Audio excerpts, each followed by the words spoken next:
Welcome to Gem City Market Cooperative Member Orientation.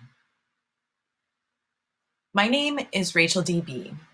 I'm the Interim Marketing Coordinator for Gem City Market, and I've been an engaged community owner since 2017. I got my start with Gem City Market when I won the t-shirt design contest. That's me in the photo with my winning design in front of my custom original hand screen printed fabric. I'm a textile artist and co-op enthusiast, and I welcome you today. Today, the topics we're going to cover are a welcome and what brings you here, the basic definition of cooperative, our Gem City Market mission and membership, democratic governance at Gem City Market, common misconceptions.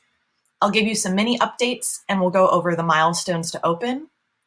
There'll be room for a Q&A, time for you to think about what struck you, and then we'll go into some upcoming events. Welcome. So just take a quick 30 seconds. My name is Rachel Dominguez-Benner, and how am I coming into this session? I've had a little bit of a headache today, and yet I'm excited to be able to share more about the cooperative model. What brings you here? Why did you decide to watch this? All right, parking lot your questions, jot them down on a sticky note. In live sessions, we have a question and answer. I encourage you to write down your questions and send them in. We're on to the basic definition of cooperative. A cooperative is a business owned and controlled by its members for the benefit of those same members. Gem City Market is a cooperative and falls in that basic definition. And here's our mission statement. Our mission is to serve, engage, and empower our neighborhoods by providing affordable, high-quality food in a clean and welcoming environment that is worker and community-owned.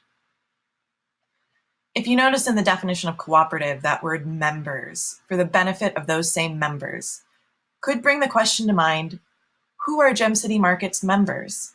In our mission statement, you see worker and community-owned. That gives you a hint. We have 3 different membership classes. That means we're a multi-stakeholder cooperative. Some cooperatives are owned only by community members. Some are owned only by worker owners. We're a mix. In order to be a member, there's eligibility, there's an equity contribution, you should know your role in governance, and you should know about your patronage dividends. For Gem City Market, our largest membership class, just meaning the one we have the most of, and our community owners. Community owners can be any individual. They contribute at least $100 in equity, which can be subsidized. They have 1 vote. We're a 1 member, 1 vote organization, and they can run for the community elected board positions. As far as patronage dividends go, in years of profitability, community owners will receive a patronage dividend according to how much they shopped at the cooperative. It's like a rebate. We also have supporter owners. These are individuals or entities in Ohio. They contribute at least $90 in equity, and that is used to subsidize community owners, depending. Supporter owners do not have a vote. They have no role in governance, and they do not receive patronage dividends. When the market opens and we have employees, we'll be able to have our 3rd class of membership, worker owners. Eligibility is a Gem City Market employee who's gone through trainings and has worked at least 20 hours a week for 12 months. Their equity contribution is $3,000 because worker owners have a deeper stake in the business, so their contribution is more than community owners. That can be broken up through payroll deductions. In governance, worker owners each have 1 vote, and they can run for the employee-elected, worker-owner elected board seats. However, worker owners as a group will have more voting power than the community owner group. And that's because the worker owners are the ones who have a real handle on the day-to-day of the business, have their boots on the ground, and have a deeper stake in the success of the business. For patronage dividends, worker owners in years of profitability will receive a patronage dividend according to how much they worked at the cooperative, probably according to number of hours. So in that slide, you saw that community owner shares can be subsidized. What does that mean? Well, at $100, all of our community owners are really subsidized. Most cooperatives, grocery cooperatives, have a buy-in of at least $250. So in a way, we're all subsidized. But the payment options for community owners are a $100 one-time payment. You can do that online, in person, mail-in. We have a payment plan at $10 a month for 10 months. That's only available on the website. We still have plenty of the Premier Neighborhood Match 50/50. That means that the cost to the member is $50 because Premier Health Partners is kicking in the other $50. That happens automatically on gemcitymarket.com in person, and we'll make sure you have the opportunity if you mail it in, whether or not you knew beforehand. We also have a $10 one-time payment. This is where some of those supporter funds go to, is to subsidize members whose economics don't allow for a $100 payment. It can be subsidized to $10. Let's look at some numbers. As of November 30th, 2019, we're proud to say we have 2,398 community owners. We've defined our trade area, that being the areas where we want a good swath of our membership to reside, as being the zip codes 45402, 05, 06, 16, 17, and 26. Currently, of those almost 2,400 community owners, 1,054 live in the trade area. We have a goal of 1,800 trade area members by the time we open. That includes 600 new $10 memberships and a total goal of 3,000 members by the time we open. Here's a graph of community ownership growth since Gem City Market started accepting memberships in April of 2017. The maroon dotted line is our total number of community owner members, including the trade area and all the other zip codes and states. The dark blue dotted line are the trade area memberships, that being the memberships belonging to people who reside in 45402, 05, 06, 16, 17, or 26 zip codes. The faint straight lines are part of a fancy math calculation projection to show if we keep going at the rate we're going, what we can expect membership numbers to look like moving forward. You can see that we're pretty on par for hitting our 3,000 total membership goal by the summer of 2020. However, the dark blue faint line and that dark blue dot represent the projection and our goal for trade area memberships by September of 2020. We're looking to have 1,800 trade area memberships, and we need to do some more work raising awareness in the trade area. We have weekly canvassing, and we're out at community events. We can also use word of mouth from people like you. So what does membership mean? As a member, we encourage engagement. That's participating in education, like this session, building connections with each other, other members, and curious individuals in the community towards the greater goal of social transformation. No longer accepting the status quo, but doing our part to transform our society to be more of what we want to live, work, and play in.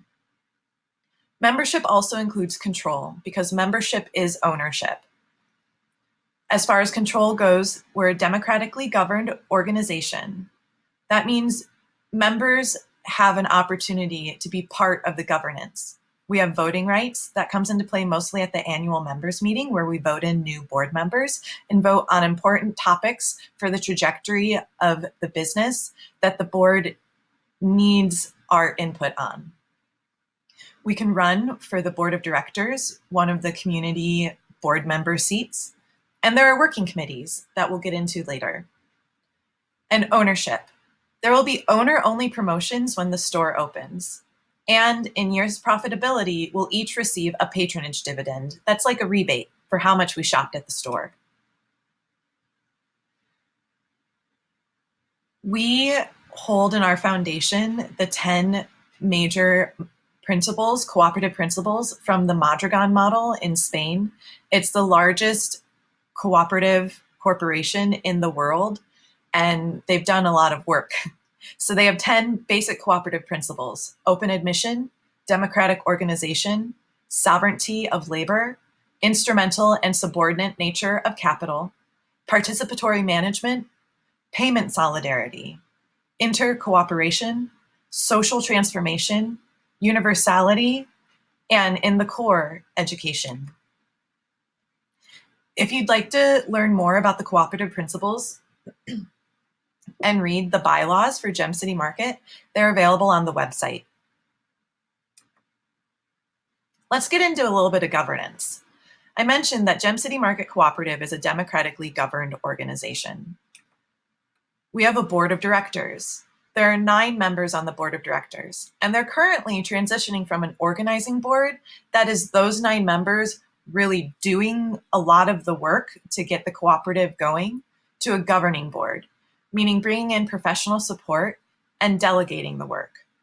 From doing the work to delegating the work. We're in that transition right now. This is how the board breaks down. There are 3 community elected seats. 2 are geographically bound to the trade area, and 1 is at large that anyone in the membership could run for. There's a founder seat for Co-op Dayton. Co-op Dayton is the nonprofit that has been offering technical assistance to the Gem City Market, including support in building the bylaws, governance, and finance model. Because the other board seats can be elected and transition, Co-op Dayton will always have 1 seat on the board called the founder seat, in part to have a continuity of vision and mission. The other 5 seats on the board will be employee elected seats. They're currently appointed from members of the original steering committee until there are employee owners who can elect their own representatives. Here are the people that currently hold those board seats. In the lower left, we have the community elected board members, David K. Greer and Carrie Scarf from the trade area. Chevelta Harding got the at-large seat, and she also lives in the trade area. We have Fred Holly, Rick Karn, Amaha Selassie, Lowell Harris, Erica Fields, and then Leela Klein is in that Co-op Dayton founder seat. Another thing we want to do at the cooperative is net weaving, building layers of connectivity. We do not want centralized power. This is part of why the board is transitioning to a governing board, meaning delegating the work. Because if you have a system where too much relies on one person, when that key node disappears because they need to step away from the project, they get sick or something happens, if too much relies on that one person, the entire structure collapses. We want to be like the left-hand illustration, where our connections are strong enough to withstand opposition, where we're building connections with each other and multiple people have and share knowledge. One of the mechanisms for that are our working committees. They have a chair from the board and a co-chair. There's a committee charter that has been accepted by the board, and the committee has members. There's the Community Engagement Outreach Committee. Their role is to develop relationships with community organizations, churches, and individuals, primarily in our trade area, because we want the ownership and control to reside with the location of the market and the community it's meant to serve. We have the Membership Committee. Our role is to process new memberships, coordinate the annual members meeting, and make sure we set aside enough time for member education, like this session. There's also the newest committee, the Marketing Committee, to establish and coordinate marketing needs of Gem City Market during construction through open. which includes coordinating with our design agency in our brand refresh and things like that. We also have 2 committees who have fulfilled their charters. The capital campaign raised money for construction, and the building committee did a lot of the work in making sure the site and the architectural designs had community input and were up to our standards. Here's some of that professional support. Delegating the work. Matthew Sauer Architect is a local Dayton architect who's responsible for the building and site design, took care of a lot of the heavy lifting on the general contractor request for proposals, coordinates with the engineering firm, has taken care of construction permits, and will be the owner's rep in the construction process. We have the design agency Firebrand. They have a lot of startup grocery cooperative experience. They're taking care of our brand refresh, which is going to be revealed at the January community meeting. They're going to provide us with marketing strategy so that we can really build up our own membership and resources to take care of our marketing. And they're responsible for all of the retail rollout materials, signage and the interior of the store, wayfinding signs, aisle signs, shelf tags, all sorts of things. We're also contracting with the consulting cooperative Columinate. They're providing the construction project management coordinated with the owner's rep and Leela Klein from Co-op Dayton. They're going to be doing a lot of the system setup, making sure that we have the best systems for then a hopefully locally hired general manager to step into and run the systems. They're going to help us look for that general manager, and they're going to take care of our general manager's training and support for the fresh open of the store. So as membership committee co-chair, I take care of answering a lot of emails, the general email inbox and voicemail messages we receive. So I get to hear a lot of the sometimes small, sometimes large misconceptions about the cooperative. One is, who can shop? Everyone is welcome to shop at Gem City Market. Member owners, community owners, and employee owners will benefit from special owner pricing and promotions. The term membership is what confuses people here, because most of us are only really aware of membership stores like Sam's Club or Costco, where you have to have the membership to shop at the store. That's not the same thing with Gem City Market. We're going to be open to the public. Everyone can shop. A second misconception I run into is what investment means. When you purchase a membership, you're purchasing a community owner share, a supporter owner share, or a worker owner share. And again, most of our experience relates to shares when we're thinking about publicly traded companies where you can buy multiple shares and you get more profit depending on how many shares you own. Gem City Market Cooperative is different. We're a one-member, one-vote organization. Each individual can only have one share, and each share is tied to a single member or individual. And our patronage dividends, that's our personal share of the profits, are more like a rebate according to how much you shop at the store. And we'll get them in years of profitability. And a third common misconception is whether we're still accepting new members. Yes. Gem City Market will accept new member owners even when the store opens and through continuing operations. Wouldn't it be amazing if every person in Dayton, Ohio had a membership to Gem City Market and was a community owner? Here are some Project Mini updates as of the time of this recording. Our project manager from Columinate is Winston Estes. Project manage construction and help the board transition from an organizing to a governing board. Our future customer survey is live. We've had over 200 responses and 90 from the trade area. Our goal is to have 300 responses from the trade area. As a little bit of incentive, we're giving away 6 $25 prepaid Visa gift cards. We're looking at starting some focus groups. We have questions about how the store should offer loyalty programs. We have some initial data from that survey, and we'd like the community's input on interpretation. And we have weekly canvassing out in the community for the Felt Needs campaign by the Outreach Committee. Last mini update, we're going to be starting construction soon. Our capital campaign raised the money for construction. We chose Wise Construction as our general contractor.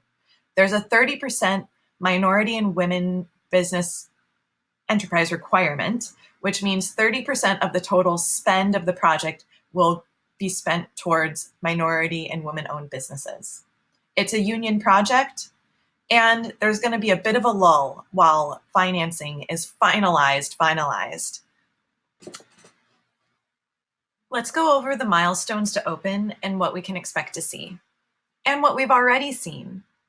Back in October and November, there was demolition of the building that was on the site.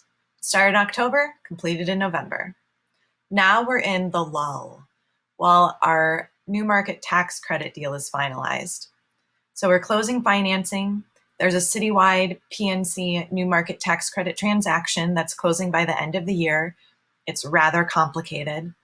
And our lenders for our bridge loan and our operations loan are coming from IFF and Finance Fund. And then around the turn of the year, we're going to expect to see some action happening on the site again. They're going to grade the site and do earthwork, and then they'll pour the foundation and put up framing. There'll be electrical, plumbing, and HVAC, furniture, fixtures, and finishes. We'll have a job fair. There'll be hiring of those employees who 12 months later can become employee owners, and trainings. We'll get the product delivery, stocking the store, and a ribbon cutting when we'll be open for business. So that was a lot of information in a short amount of time. I hope you wrote down some questions and you can send them in to us. I'd like you to take just a few moments right now to think about what struck you from this presentation.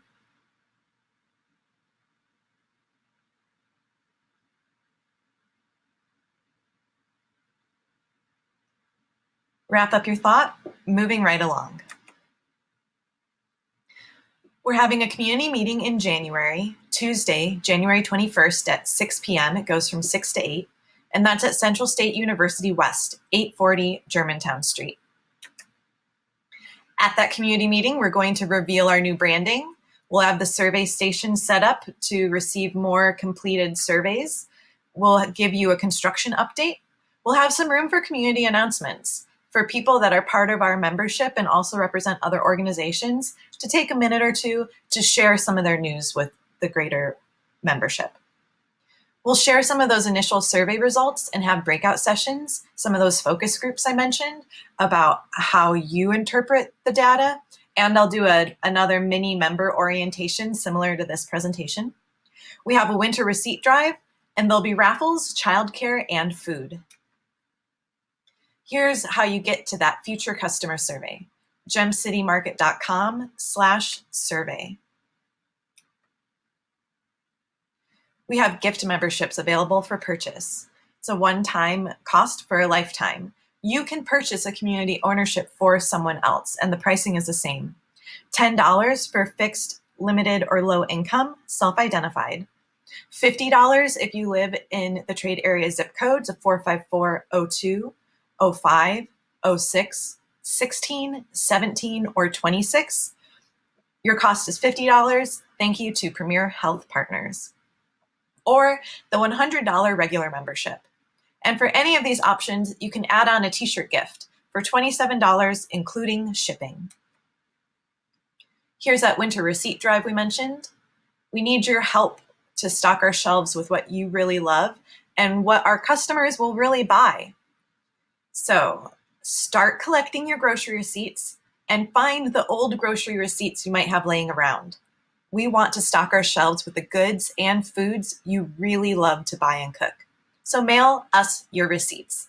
Gem City Market Receipt Drive, care of Co-op Dayton, 840 Germantown Street, Dayton, Ohio, 45402. And thank you. Please send me/us your questions. You can reach me, Rachel DB, at rachel.db@coopdayton.org. I would love to hear from you. Have a good one.